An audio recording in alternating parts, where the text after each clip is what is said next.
Load shedding এ অতিষ্ঠ দেশের মানুষ, তবে এর পিছনে মাত্র 2 মাস বয়সী বিএনপি সরকারের দায় আসলে কতটুকু? দেখেন, বর্তমানে লোডশেডিং এর পরিমাণ নাকি 2000 মেগাওয়াট ছাড়িয়ে গিয়েছে, যা রীতিমতো ভয়ঙ্কর। তবে এর চেয়ে ভয়ঙ্কর বিষয় হচ্ছে স্বৈরাচার হাসিনা ক্ষমতা থাকাকালীন বিদ্যুতের মধ্যে একটি সেন্সিটিভ সেক্টরকে কুইক রেন্টালের নামে বিলিয়ন ডলার কমিশনের বিনিময়ে প্রাইভেট কোম্পানির হাতে তুলে দিয়ে গিয়েছে।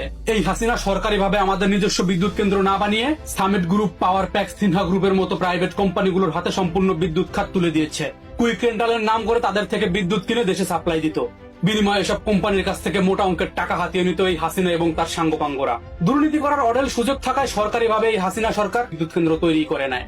বিদ্যুৎ খাতে তাদের একমাত্র মেগা প্রজেক্ট ছিল রূপপুর পারমাণবিক বিদ্যুৎ কেন্দ্র, যেটা মূলত ছিল আওয়ামী লীগের হরি লুটপাট কেন্দ্র। রূপপুরের মেগা প্রজেক্টের নামে বিলিয়ন বিলিয়ন ডলার হাতিয়ে নিয়ে গেছে আওয়ামী লীগ এবং হাসিনা। শেখ হাসিনার এই সমস্ত পাপের প্রায়শ্চিত্ত করছে এখন বাংলাদেশের মানুষ। যাই হোক, বর্তমান সময়ে বিদ্যুৎ সংকটের প্রধান কারণ হচ্ছে মূলত দুইটি। প্রথমত, হাসিনা পালানোর সাথে সাথে তার সাঙ্গপাঙ্গদের কুইক রেন্টাল বিদ্যুৎ কেন্দ্রগুলো বন্ধ হয়ে গিয়েছে। দ্বিতীয়ত, ইরান আমেরিকা যুদ্ধের প্রভাবে যে বৈশ্বিক জ্বালানি সংকট দেখা দিয়েছে, তাতে ডিজেল চালিত বিদ্যুৎ কেন্দ্রগুলোর বিদ্যুৎ উৎপাদন ব্যাহত হচ্ছে, যার ফলে দেশের পাওয়ার প্রোডাকশন ক্যাপাসিটি কমে গিয়েছে। বর্তমানে সরকারিভাবে যে কটি বিদ্যুৎ কেন্দ্র ফাংশনাল এবং যার মাধ্যমে আমরা বর্তমানে বিদ্যুৎটা মূলত পাচ্ছি, সেই বিদ্যুতের বেশিরভাগই গ্যাসের মাধ্যমে উৎপাদিত হচ্ছে।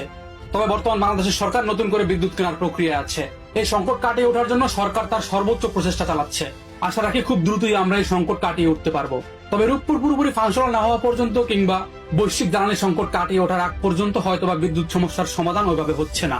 এই যাত্রায় দেশের জনগণ হিসেবে আমাদের দায়িত্ব হচ্ছে নবনির্বাচিত সরকারকে যথাসম্ভব সাহায্য করা। আমাদের সহযোগিতা ছাড়া এবং সরকারের প্রচেষ্টা ছাড়া এই সংকট এত সহজে কাটিয়ে ওঠা সম্ভব না।